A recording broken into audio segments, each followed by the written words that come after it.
குடும்பத்திற்கு பாரதிய ஜனதா கட்சி முதல் கட்டமாக உதவி செய்ய வேண்டும் என்று முடிவெடுத்திருக்கின்றோம். இரண்டாவது, அந்த குடும்பம் ஒரு 15 நாள் கழித்து அண்ணன் ஏஜி சம்பத் அவர்கள் தலைமையில் ஒரு குழு ஒரு குடும்பத்துக்கும் சென்று மத்திய அரசினுடைய திட்டத்தை கொண்டு வருவதற்கு ஒரு ஆய்வறிக்கை சமர்ப்பிப்பாங்க. நாங்கள் பார்த்த அந்த 29 குடும்பத்தில் 4-5 குடும்பங்கள் மோடி வீடு வேண்டும், முத்ரா திட்டம் வேண்டும் என்று கேட்டிருக்கின்றார்கள். அதனால் ஒரு குடும்பத்திற்குமே ஒரு அரசு மத்திய அரசினுடைய திட்டத்தை கொண்டு வருவதற்கு ஏஜி சம்பத்தனன் தலைமையில் ஒரு குழு ஒரு குடும்பத்தையும் சந்தித்து பொருளாதார சூழலை ஆய்வு செய்து நம்முடைய கட்சிக்கு ஒரு ரெக்கமெண்டேஷன் கொடுப்பாங்க. அதை வைத்து நாம் கொடுக்கக்கூடிய 1 லட்சம் ரூபாய் காசோலையை தாண்டி நிரந்தரமாக அவர்களை இந்த வறுமையின் பிடியிலிருந்து மேலே கொண்டு வருவதற்கு பாரதிய ஜனதா கட்சி உதவி செய்யும். இன்று காலை நம்முடைய உள்துறை அமைச்சர் திரு அமித்ஷா அவர்கள் தொலைபேசி மூலமாக எங்கிட்ட பேசினாங்க. தேசிய தலைவர் திரு JP நட்டா ஐயா அவங்க பேசினாங்க. இருவரும் கூட விசாரிச்சாங்க என்ன நடக்குது, எல்லாம் சென்று சந்தித்த பிறகு ஒரு அறிக்கை அனுப்ப சொல்லியிருக்கிறாங்க. என்ன நடந்தது, என்ன சூழ்நிலை கள்ளக்குறிச்சியில் இருக்கு, இந்த பகுதியில் இருக்குன்னு நான் உங்களை எல்லாம் சந்தித்த பிறகு உள்துறை அமைச்சர் அவர்களுக்கும் தேசிய தலைவர் அவர்களுக்கும் தொலைபேசி மூலமாக இந்த கள நிலவரத்தை எடுத்துரைக்க உள்ளேன். நாங்கள் இந்த நேரத்தில் பாரதிய ஜனதா கட்சி செய்யக்கூடிய முதல் வேலை உள்துறை அமைச்சர் அமித்ஷாஜி அவர்களிடம் நாம் வைக்கக்கூடிய முதல் கோரிக்கை CBI என்கொயரி முதல்ல கேட்க போறோம். காரணம், இங்கே எல்லாம் சந்தித்த பிறகு கடந்த 3-4 மணி நேரமாக எல்லா குடும்பத்தையும் பார்த்த பிறகு ஒரு விஷயத்தில் நாங்கள் தெளிவாக இருக்கின்றோம். கள்ளச்சாராயமும் திமுகவினுடைய அடிமட்ட தலைவர்களும் பின்னி பிணைந்திருக்கின்றார்கள். கொஞ்ச நேரத்துக்கு முன்னாடி காவல்துறை ஒரு வீட்டை சோதனை பண்ணாங்க. திமுகவினுடைய ஸ்டிக்கர் இருக்கு, அந்த வீட்டில் கள்ளச்சாராய பாக்கெட் இருக்கு. அதுவும் இது ஏதோ கிராம பகுதியோ மலை பகுதியோ இல்லை, கள்ளக்குறிச்சி மாவட்டத்தினுடைய தலைநகரத்தினுடைய மைய புள்ளியில் போலீஸ் ஸ்டேஷன்லேருந்து 150 மீட்டர், டிஸ்ட்ரிக்ட் கோர்ட் காம்ப்ளெக்ஸ்லேருந்து 200 மீட்டர், இவ்வளவு தூரத்தில் இருக்கக்கூடிய பகுதியில் இந்த கள்ளச்சாராய விற்பனை நடந்திருக்கு. உள்ளே சென்று மருத்துவர்கள்ட்ட பேசும் பொழுது யாரெல்லாம் சீரியஸாக இருக்காங்களோ அவங்க எல்லாமே குறைந்தபட்சம் ஒரு 3-4 எபிசோட், அதாவது 2-3 நாட்களாக குடித்திருப்பதற்கான அறிகுறிகள் தென்படுவதாக சொல்லி இருக்கின்றார்கள். நேற்று காலையிலே முதல் உயிர் காலை 6:10க்கு முதல் உயிர் போனதாக பதிவு செஞ்சிருக்கிறாங்க. ஆனால் இது 3 நாட்களாக யாரெல்லாம் ரொம்ப சீரியஸாக இருக்காங்களோ 2-3 பாக்கெட்டு வேறு காலகட்டத்திலே அவர்கள் அருந்தி இருக்க வேண்டும். அப்படி என்றால் இது ஒரு நேரத்தில் இது நடந்ததாக தெரியவில்லை. சர்வசாதாரணமாக எல்லா இடத்திலும் இந்த கள்ளச்சாராயம் புழங்குவதை நாம் பார்க்கிறோம். அதனால் உள்துறை அமைச்சர்கள்ட்ட அமித்ஷா அவர்களிடம் கேட்பது உடனடியாக CBI என்கொயரி. ஏன்னா கடந்த முறை செங்கல்பட்டு மரக்காணத்தில் 22 பேர் அப்பாவி நம்முடைய சொந்தங்கள் இறந்த பொழுது அப்பவே நாம சொந்தம். அதனுடைய முதல் குற்றவாளி அந்த மருவூர் அந்த குற்றவாளி அவர்களுக்கும் செஞ்சி மஸ்தான் அவர்களுக்கும் தொடர்பு இருப்பதாக பாரதிய ஜனதா கட்சி நாம் குற்றச்சாட்டு வைத்திருந்தோம். அந்த மருவூர் ராஜாவுக்கும் செஞ்சி மஸ்தானுக்கும் இருக்கக்கூடிய தொடர்பை, அமைச்சர்கள் இருக்கக்கூடிய தொடர்பை புகைப்பட ஆதாரத்தோடு வெளியிட்டிருந்தோம். அதன் பிறகு எந்த நடவடிக்கை எடுக்கல. போன ஆண்டு முதலமைச்சர் அவங்க சொன்னாங்க இதான் கடைசி சாவு, இனி நடக்காதுன்னு சொன்னாங்க. ஆனால் இன்னைக்கு 38ஐ தாண்டி சாவு எண்ணிக்கை அதிகமாகி கொண்டிருக்கிறது. 140க்கு மேற்பட்டவர்கள் இந்த மருத்துவக் கல்லூரிக்கு வந்திருக்கிறாங்க. 140க்கு மேற்பட்டவங்க. நான் பார்த்த வரையிலே 15 பேர் உயிருக்கு போராடி கொண்டிருக்கின்றார்கள். ஒரு 20 பேர் அவுட் ஆஃப் டேஞ்சரில் இருக்கிறாங்க. அவர்களுக்கு தேவையான எல்லா சிகிச்சையும் நம்முடைய மருத்துவர்கள் அளித்தாலும் கூட நமக்கு தெரியும் கள்ளச்சாராயத்தை பொறுத்தவரை குறிப்பாக இந்த மெத்தனால் அருந்து இருந்தால் முதற்கட்ட சிகிச்சை எத்தனால், அதற்கான எல்லா அந்த நச்சுத்தன்மையை முறிப்பதற்கான எல்லா முயற்சி எடுத்துக்கிட்டு இருக்கிறாங்க. ஆனால் இந்த நேரத்தில் எங்களுடைய கோரிக்கை, முதலமைச்சர் அவங்க சொல்றாங்க இல்லை நான் 1 மேன் கமிஷன் ஆஃப் என்கொயரி அமைச்சிருக்கிறோம், நான் ரொம்ப வருந்தரன் முதலமைச்சர் சொல்றாங்க. குறைந்தபட்சம் தார்மீக பொறுப்பெடுத்து புரோகிபிஷன் மினிஸ்டராக இருக்கக்கூடிய முத்துசாமி அவர்கள் உடனடியாக ராஜினாமா பண்ணணும். ஏன்னா அவருடைய வேலையே இந்த கள்ளச்சாராயத்தை தடுப்பதுதான். அதை செய்யாமல் அரசு இருக்கு. முத்துசாமி அவர்கள் என்கின்ற தனிமனிதன் தப்புன்னு சொல்லிங்க. திராவிட முன்னேற்ற கழகத்தினுடைய அரசனுடைய தப்புக்கு ஒரு அமைச்சர் பொறுப்பேற்க வேண்டும் என்றால் இந்த புரோகிபிஷன் அமைச்சர் பொறுப்பேற்கணும்.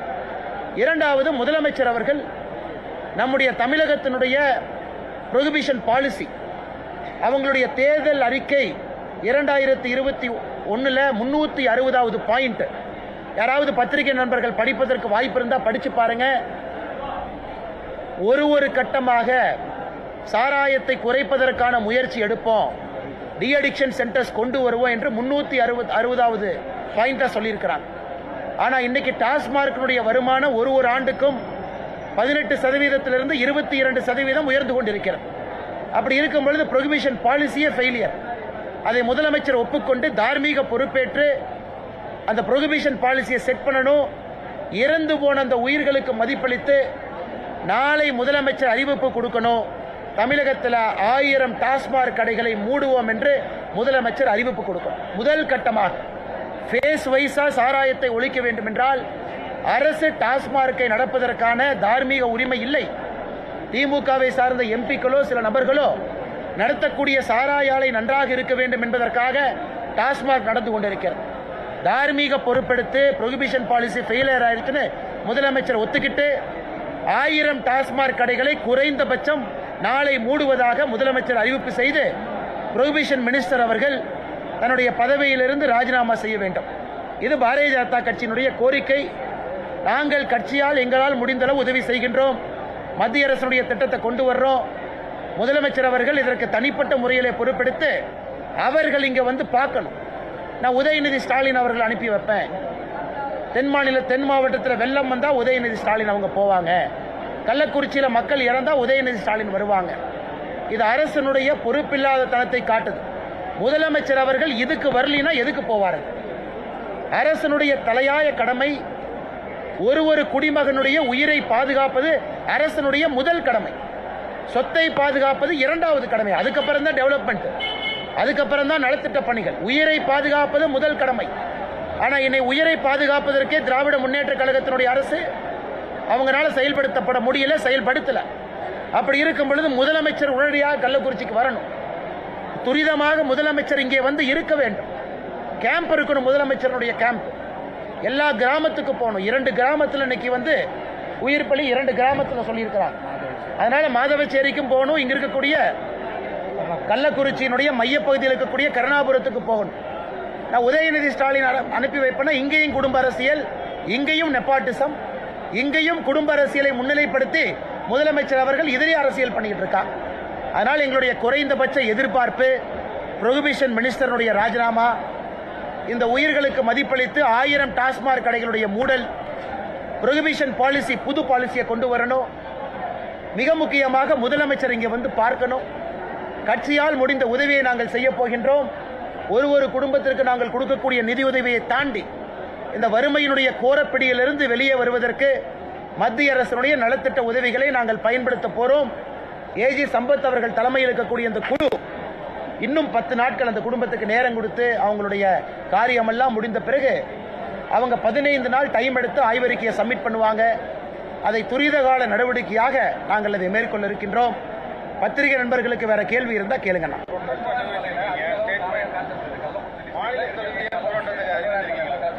ஆமா வரணும், 2 பேருக்கு வரணும்.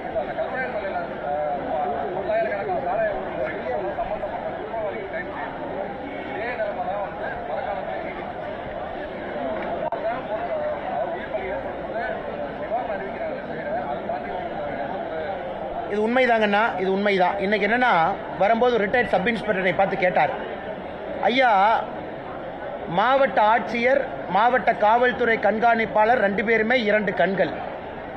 சட்டம் ஒழுங்கு ஆட்சியர் கையிலே இருக்கு, சட்டம் ஒழுங்கு காவல்துறை கண்காணிப்பாளர் கையிலே இருக்கு. ஆனா நீங்க காவல்துறை கண்காணிப்பாளரை சஸ்பெண்ட் பண்ணிட்டு மாவட்ட ஆட்சியர் இடமாற்றம் பண்றீங்களே, என்னங்க ஐயா நியாயம்? ஒரு ரிட்டையர்ட் சப் இன்ஸ்பெக்டர் நம்ம வரும்பொழுது கேட்டாங்க. இல்லைங்க நான் பிரஸ் மீட்ல பேசுறேன். ஆனா இன்னைக்கு குண்டா சட்டம் யாரு மேல போடணும்னா இவங்க மேல போடணும். குண்டா சட்டமே இதுக்கு தான். முதலமைச்சர் அவர்கள் பதில் சொல்லணும். கடந்த 2.5 ஆண்டுகள்ல கள்ளச்சாராயம் காய்ச்சுபவர்கள் எத்தனை பேருக்கு மேல குண்டா சட்டம் போட்டாங்க? எதுவுமே இருக்காது. சோசியல் மீடியால பதிவு போடுறவங்க மேல குண்டா சட்டம், கள்ளச்சாராயம் காய்ச்சறவங்க மேல குண்டா சட்டம் போட்டா தான் அந்த சிஸ்டமே அழியும். கள்ளச்சாராயம்ங்கிறது ஒரு நெட்வொர்க். குண்டா சட்டம் போட்டு மொத்தமா 1 வருஷம் உள்ள போனா தான் அவங்க டிஸ்டர்ப் ஆவாங்க. அப்பதான் இந்த ஈகோ சிஸ்டம் அழியும். நம்ம 107, 110 சிஆர்பிசின்னு ஒரு சட்டம் இருக்கு. குறிப்பாக இந்த கள்ளச்சாராயம் காட்சி மாட்டினவங்களை 6 மாதத்திற்கு ஒரு முறை கிடுக்குப்பிடி போடுவாங்க. 107, 110 சிஆர்பிசியில அவங்கள பவுண்ட் ஓவர் என்கிற சொற்றொடரை பயன்படுத்தி பவுண்ட் பண்ணி வைப்பாங்க, ஃபைன் போட்டு வைப்பாங்க. மாவட்ட ஆட்சியர் ஃபைன் போடுவாங்க, தாசில்தார் ஃபைன் போடுவாங்க. 1 லட்சம் 2 லட்சம் 5 லட்சம் கட்டுங்க. எத்தனை பேருக்கு மேல கள்ளக்குறிச்சியில் போட்டிருக்காங்க? அல்லது மாநிலத்தில் எத்தனை பேர்த்தின் மீது 107 110 சிஆர்பிசி கீழ் நடவடிக்கை எடுத்திருக்கிறாங்க, குண்டா சட்டத்தின் கீழ் நடவடிக்கை எடுத்திருக்கிறாங்க. சும்மா போய் ஒரு தகர குடத்தை உடைச்சோம், ஒரு 100 லிட்டர் காமிச்சோம், கணக்கு காமிச்சுங்கிறது கணக்கு எழுதுறதுக்கான இது. மற்றபடி நடவடிக்கை சீரியஸா நடவடிக்கை எடுக்கல. காரணம், ஒரு பக்கம் டாஸ்மார்க், ஒரு பக்கம் திமுகவினுடைய மூத்த தலைவர்கள் நடத்தக்கூடிய சாராய ஆலைகள். அப்படி இருக்கும் பொழுது அங்க போய் குடிக்கிறவங்க அடிக்ட் ஆகிறாங்க. ஒரு கோட்டர் 120 ரூபா வாங்க முடியாதவங்க பாக்கெட் சாராயம் 30 ரூபாய்க்கு வாங்குறாங்க. அதுதான் உண்மை. இறந்து போனவங்க யாருங்கண்ணா? அன்றாடங்காட்சிகள். இறந்து போனவங்க வறுமை கோட்டு கீழே இருக்கிறவங்க. ஸோ அவங்கனால போய் தினமும் டாஸ்மார்க்ல குடிக்க முடியாது. IMFL, Indian mat foreign liquor குடிக்க முடியாது. மது கலாச்சாரம் தமிழகத்தில் பெருக பெருக, மது கலாச்சாரம் அதிகமாக மதுவுக்கு அடிமையாக கள்ளச்சாராயத்தை நாடி செல்ல ஆரம்பிக்கின்றார்கள். இதை முதலமைச்சர் எப்ப புரிஞ்சுக்குவாங்க? எப்ப கடிவாளம் போட போறாங்க? அதனால் இதெல்லாம் மக்கள் கேள்விகளா வைக்கிறாங்க. இன்னைக்கு நம்முடைய பத்திரிகை நண்பர் இன்னொரு கேள்வி கேட்டாங்க. இன்னைக்கு எங்களுடைய அரசியல் கட்சியினுடைய கடமை, தமிழகத்தில் சட்டம் ஒழுங்கு கெட்டு போயிருக்கு, கள்ளச்சாராயம் ஆறு போல் ஓடிக்கொண்டிருக்கிறது. நாளை மறுநாள் தமிழகத்தில் எல்லா மாவட்டத்தினுடைய நகரத்தில் பாரதிய ஜனதா கட்சி பொதுமக்களோடு ஒரு முதல் கட்ட கண்டன ஆர்ப்பாட்டத்தை நடத்திருக்கின்றோம். அதன் பிறகும் இந்த விழிக்கவில்லை என்றால் சென்னையில் இருக்கக்கூடிய கோட்டையை நோக்கி இருக்கக்கூடிய பாரதிய ஜனதா கட்சி முதலமைச்சர் அதுக்குள்ள ஆக்கப்பூர்வமான தீர்வு கொடுக்கணும்.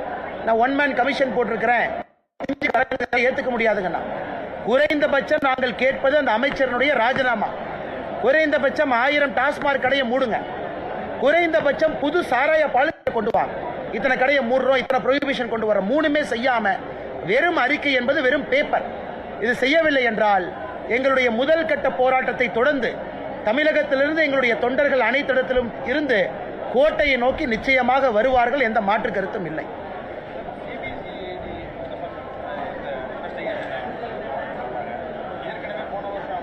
அண்ணா, சிபிசிஐடி, இன்டெலிஜென்ஸ் இவங்கெல்லாம் இது வர்றதுக்கு முன்னாடி ஆக்ஷன் எடுக்கும். வந்த பிறகு சிபிசிஐடிக்கு என்னென்ன வேலை? வர்றதுக்கு முன்னாடி கண்காணிப்பு இருக்கணும். இதற்கு முன்னாடி இந்த பகுதியில் யாரெல்லாம் சாராயம் காய்ச்சிருக்கிறாங்க, கடந்த 30 ஆண்டுகளாக கல்வராயன் மலைத்தொடர்ச்சி பக்கத்திலேயே இருக்கு, யாரெல்லாம் ஹிஸ்டாரிக்கலி அஃபெண்டர்ஸா இருக்கிறாங்க, குண்டாஸா இருக்கிறாங்க, கல்பிரிட்ஸா இருக்கிறாங்க, அவங்க மேல வாட்ச் வைக்கணும். போலீஸ் ஸ்டேஷன்ல மாசம் கூப்பிட்டு கையெழுத்து போட வைக்கணும், பவுண்ட் ஓவர் பண்ணணும். இதையெல்லாம் செய்யாம ஆளும் கட்சியினுடைய தொடர்பு இருப்பதாக எல்லா இடத்துலையும் சொல்றாங்க. அதெல்லாம் ஆக்ஷன் எடுக்காம ஒரு காவல்துறை கண்காணிப்பாளரை சஸ்பெண்ட் பண்ணிட்டா சரியா வந்துருமாங்க. அதனால் இவர்களை பொறுத்தவரை கண்கெட்ட பின் சூரிய நமஸ்காரம் என்று சொல்வது போல இன்னைக்கு சொல்றாங்க. அமித்ஷாவி அவர்களுக்கு சாயந்தரம் கடிதம் எழுதிய பிறகு உங்களுக்கு அந்த கடிதத்தை கொடுக்கிறோம். நாங்கள் ஜிந்தி மஸ்தான் அவர்களுடைய தொடர்பு நாங்க போன முறை சொன்னது உண்மைதான், நடவடிக்கை எடுக்கல. இந்த முறையும் இங்க தொடர்பு இருப்பதாக எல்லா இடத்துலையும் சொல்றாங்க. கல்வராயன் மலை தொடரில் இதற்கு முன்பு சாராயம் காட்சி வித்த அந்த பெரிய திமுக தலைவர் யாருன்னு உங்க எல்லாருக்குமே தெரியும். நான் பேரை சொல்ல வேண்டிய அவசியம் இல்லை. லோக்கல் இருக்கிற எல்லா பத்திரிகையாளருக்கு தெரியும். எந்த நடவடிக்கை எடுக்காம கண்கெட்ட பின் சூரிய நமஸ்காரங்கிறாங்க. அதனால் நாங்கள் கேட்பது சிபிஐ என்கொயரி, மத்திய அரசை வலியுறுத்த போகின்றோம். அண்ணா, தமிழகத்தில் ஒரு வளர்ந்த மாநிலம்னா, வளர்ந்த மாநிலத்தில் கள்ளச்சாராய சாவு என்பது 1980 90 பார்த்திருக்கு. தொடர்ச்சியாக போன ஆண்டு 22, இந்த ஆண்டு கிட்டத்தட்ட 40 தொட்டுக் கொண்டிருக்கிறது. இந்த ஆண்டு இதெல்லாம் தமிழகத்தினுடைய வரலாற்றில் நாம் பார்த்தது கிடையாதுங்க. அப்படி இருக்கும் பொழுது சட்டம் ஒழுங்கு சரியாக கையாளப்படவில்லை என்பது இதைவிட தெளிவாக எப்படி சொல்ல முடியுங்கண்ணா? இதற்கு முன்பு திமுக ஆட்சியில் இருந்தாங்க. 2006 to 11 சேலத்தில் கள்ளச்சாராய சாவு, கிருஷ்ணகிரியில் கள்ளச்சாராய சாவு, மறுபடியும் திமுக ஆட்சியில் செங்கல்பட்டு, கள்ளக்குறிச்சி. ஸோ வெட்ட வெளிச்சமாக நமக்கு தெரிகிறது பொலிட்டிக்கல் சப்போர்ட்ல தான் இந்த சிஸ்டம் நடக்குது. அதனால தான் நாங்கள் கேட்பது சிபிஐ என்கொயரி. இன்னைக்கு முதலமைச்சர் குறைந்தபட்சம் இல்ல, ஆனால் கள்ளச்சாராயத்தை ஒழிக்கணும்னா டாஸ்மார்க்கை ஒழிக்கணும். ரெண்டுக்குமே ஒரு தொழில் உறவு இருக்கு. அங்க போய் அடிக்ட் ஆனவங்க, அங்க போய் வாங்க முடியாதவங்க அங்கிருந்து இங்க மாறுறாங்க. எல்லாரும் வீட்டுக்கு நான் போய் பார்த்துட்டு வர்றாங்கண்ணா. இவங்கெல்லாம் வெறும் கள்ளச்சாராயம் குடிக்கிறவங்க கிடையாதுங்கண்ணா. இவங்கெல்லாம் சாதாரணமா மது அருந்துறவங்க. அடிக்ஷன் ஸ்டேஜுக்கு போகும் பொழுது இந்த சாராய பாக்கெட்டை வாங்குறாங்க. முதலமைச்சர் இரண்டுக்கும் இருக்கக்கூடிய தொடர்பை புரிந்து கொள்ளாத வரை கள்ளச்சாராய சாவை தடுக்க முடியாது. டாஸ்மார்க்கினுடைய விரிவாக்கத்தை குறைக்கணும். எங்களுக்கு 50,000 கோடி ரெவென்யூ வேணும்னு சொல்லக்கூடிய அந்த அரசனுடைய மனநிலையை கட்டுப்படுத்தணும். அதற்கு குறைந்தபட்ச 1000 கடையை மூடுங்கன்னு தான் நம்ம சொல்றோம். இதே முதலமைச்சர் எதிர்க்கட்சி தலைவராக சொன்னதை தான் நம்ம சொல்றோம். இதே முதலமைச்சர் தேர்தல் வாக்குறுதி 360ல சொன்னதை தான் நம்ம சொல்றோங்க. நான் புதுசா சொல்லல. இங்க கண்ட்ரோல் பண்ணா தான் கள்ளச்சாராயத்தை கண்ட்ரோல் பண்ண முடியுங்கண்ணா. ஒரு எஸ்பியை சஸ்பெண்ட் பண்றதுனால கள்ளச்சாராயத்தெல்லாம் நீங்க கண்ட்ரோல் பண்ண முடியாதுங்கண்ணா. அதையெல்லாம் தாண்டி நிலைமை ரொம்ப மோசமாக விபரீதமா இருக்கு. விவகாரத்தை வந்து நம்ம அரசியலா வந்து பார்க்க வேண்டாம். அனைத்து அரசியல் கட்சியும் சமூக அமைப்புக்கும் பொறுப்பு இருக்குன்னு மார்க்சிஸ்ட் மாநில இன்னைக்கு இந்த கம்யூனிஸ்ட் கட்சி எப்படி ஆயிட்டாங்கன்னா, ஒரு காலத்தில் ஏழை மக்களுக்கு குரல் கொடுக்கக்கூடிய கம்யூனிஸ்ட் கட்சி இன்னைக்கு திமுகவினுடைய அடிமையாக பேசிக் கொண்டிருக்கின்றார்கள். திமுகவினுடைய அடிமையா. கள்ளச்சாராய சாவுனா நான் பார்த்திருக்கேன். சின்ன வயசுல கம்யூனிஸ்ட் கட்சி முதல்ல வருவாங்க, கம்யூனிஸ்ட் கட்சி முதல்ல களத்தில் இருப்பாங்க. ஆனா தமிழகத்தில் கம்யூனிஸ்ட் கட்சியின் நிலைமை வந்து திமுக பேச முடியாத இவங்க பேசுறாங்க. இதை மறுபடியும் கம்யூனிஸ்ட் கட்சியினுடைய அந்த அறிக்கை அவர்கள் திமுகவினுடைய அடிமை என்பதை உறுதிப்படுத்த எல்லாருக்கும் பொறுப்பு இருக்கு. ஏன் மற்ற பிரச்சனை எல்லாத்துக்கும் பொறுப்பு இருக்குன்னு கம்யூனிஸ்ட் கட்சி ஏன் சொல்றது இல்ல? இந்த பிரச்சனைல மட்டும் ஏன் எல்லா கட்சிக்கும் பொறுப்பு இருக்குங்கிறாங்க? ஏன் டாஸ்மார்க்கை பற்றி கம்யூனிஸ்ட் கட்சி பேசல? ஏன் இவ்வளவு சாராயத்தினுடைய வளர்ச்சியை பற்றி கம்யூனிஸ்ட் கட்சி பேசலனா? அதனால் கம்யூனிஸ்ட் கட்சியினுடைய அறிக்கை என்பது நிச்சயமாக கம்யூனிஸ்ட் கட்சி எந்த அளவுக்கு தன்னுடைய சித்தாந்தத்திலிருந்து கடம் பிறண்டிருக்கின்றார்கள் என்பதை தெல்ல தெளிவாக காட்டுதுங்க.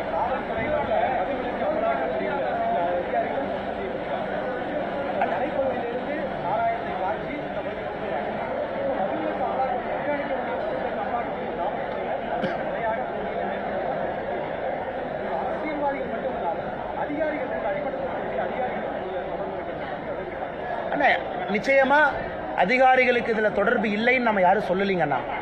கண்டிப்பாக அதிகாரிகள் செய்யக்கூடிய வேலை நுண்ணறிவு பிரிவு இன்டெலிஜென்ஸ் யாரு வந்து விற்கிறாங்க. எப்படின்னா சென்டர் கள்ளக்குறிச்சியில் விற்க முடியும்?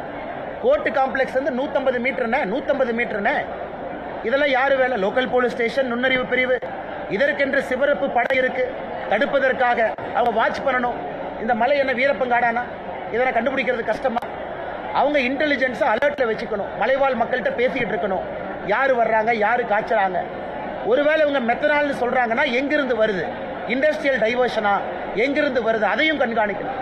எதையுமே செய்யாம பொதுவாக. ஏன்னா அரசு ஏன் பிரஷரை போடலினா, ஆளும் கட்சிக்கு வேறு வேறு ரூபத்தில் சம்பந்தம் இருக்கிறனால அரசு பிரஷர் போட மாட்டாங்க. இதெல்லாம் அரசு பிரஷர் போன. ஏன்னா மாவட்டத்தினுடைய ஆட்சியர் டாஸ்மார்க்கினுடைய ஆஃப் டேக் சேல்ஸ் அதை ஒரு மாசமும் மீட்டிங் போட்டு நடவடிக்கை எடுக்கிறாங்க. ஒரு டாஸ்மாக் சேல்ஸை பத்தி மாவட்ட ஆட்சியர் ஒரு மீட்டிங் போடுறாங்க.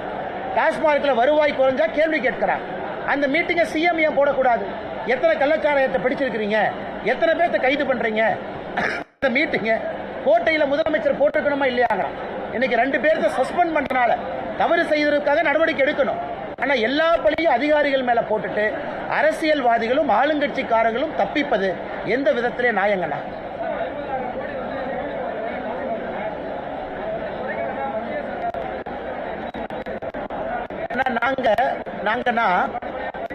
நாங்க ஒரு ஆய்வறிக்கையை முதலமைச்சருக்கு அனுப்பி வச்சிருக்கிறோம். போன வருஷம் ஆளுநருக்கு சமர்ப்பிச்சிருக்கிறோம்.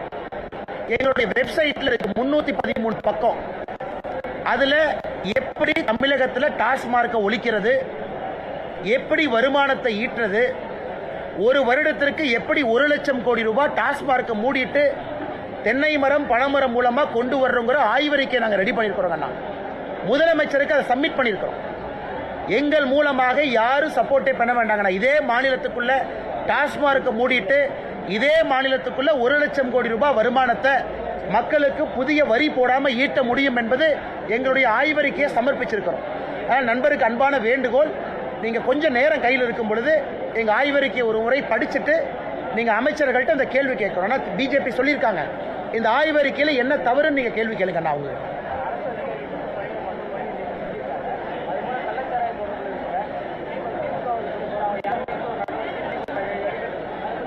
அதான் நான் சொல்றேங்கன்னா, இன்னைக்கு நீங்க உங்க செய்தி சேனல் நான் பார்த்தேன், கள்ளச்சாராயம் இவர்தான் வித்தாங்கன்னு சில வீட்டுல ரைடு பண்றீங்க. எல்லா வீட்லயும் திமுக ஸ்டிக்கர் இருக்கு. எப்படி திமுக ஸ்டிக்கர் வந்துச்சு? என்ன போலீஸ் கொண்டு திமுக ஸ்டிக்கர் வச்சாங்களா? இல்ல நான் இன்னைக்கு காலையில் வந்து திமுக ஸ்டிக்கர் வச்சனா? ஆளும் கட்சியினுடைய தொடர்பு